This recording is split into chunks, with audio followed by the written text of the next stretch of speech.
মানুষের চোখে খারাপ হতে গেলে না খারাপ কাজ করার দরকার নেই, শুধু উচিত কথা বললেই মানুষের চোখে আপনি খারাপ হয়ে যাবেন। কিছু কিছু জিনিস আছে যা আপনি কখনোই জোর করে পাবেন না। এই যেমন ধরেন ভালোবাসা, আদর, যত্ন, সম্মান, এই জিনিসগুলো আপনি যতই কারো কাছে জোরাজুরি করেন না কেন, এগুলো যদি মন থেকে না আসে তাহলে কিন্তু কাউকে দেওয়া যায় না।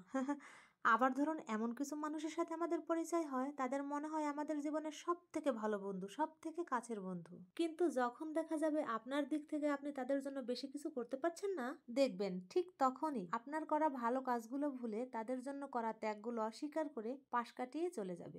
এমনটা হলে আপনার বুঝে নিতে হবে এটা আসলে স্বার্থ সিদ্ধির সম্পর্ক ছিল।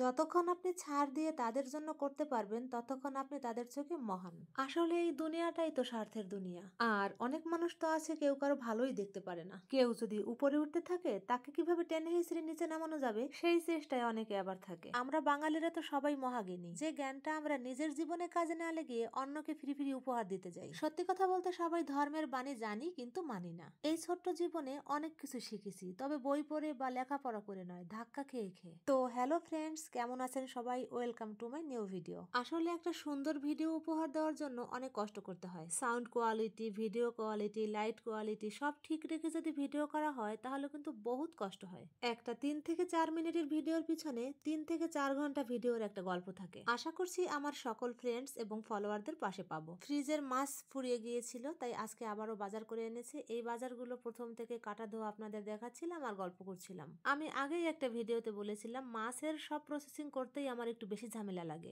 আর কাটাযুক্ত মাছ দেখলে একটু বেশি ভয় লাগে বর্তমানে। আজকে 4 পদের মাছ এনেছিল, ট্যাংরা মাছ আর পাবদা মাছে বেশ ভালোই কাটা থাকে, তবে আজকে মাছ কম ছিল তাই আমার অতটা ঝামেলা লাগেনি, বেশ তাড়াতাড়ি আমার কাজগুলো কমপ্লিট হয়ে গিয়েছিল। তবে দুপুরের রান্না ঠিক মতো করতে পারিনি, মাছ ভাজি, বেগুন ভাজি দিয়ে চালিয়ে দিতে হয়েছে। বড় মাছের থেকে ছোট মাছ আমার বেশি প্রিয়, কিন্তু ছোট মাছ একটু কম আনা হয় বাসায়। দুই মেয়েকে বলে, দেখেছো তোমাদের চশমা লাগে, আমার চশমা লাগে না, ছোট মাছ খাবা না তো চশমা তো পড়তেই হবে। কে শোনে কার কথা? তারা কি আর আমার কথা শোনে? ছোট মাছ দেখলেই তাদের একদম মন খারাপ। তারপরও মাঝে মাঝে আমি জোর করে খাইয়ে দিই। মাছ ধোয়া যে কতটা কষ্টসাধ্য কাজ সেটা যারা ধোয় তারাই জানে। ধোয়া শেষ হলেই যদি কাজ হয়ে যেত তাহলে তো হতোই। এরপরে জল ঝরাও, প্যাকেট করো, ফ্রিজে রাখো, বাবা। আমি কিন্তু বারবার করে মাছগুলো ধুয়ে নিচ্ছিলাম ভালো করে, এবং শেষের বারে লবণ দিয়ে খুব ভালো করে কষলে কষলে ধুয়ে নিয়েছি। 1 মাসের কাজকর্ম বা 15 দিনের কাজকর্ম যদি একবারে সুন্দর করে গুছিয়ে নেওয়া হয় তাহলে কিন্তু আর কষ্ট হয় না। সব কাজকর্ম যদি রান্নাঘরে বা ঘরে গুছানো থাকে তাহলে কাজ করেও শান্তি লাগে এবং কাজগুলো দ্রুত আর সহজ হয়ে যায়। একদিন কষ্ট হলেও পুরো মাস বা 15 দিন কিন্তু খুব ভালোভাবে কাটানো যায়।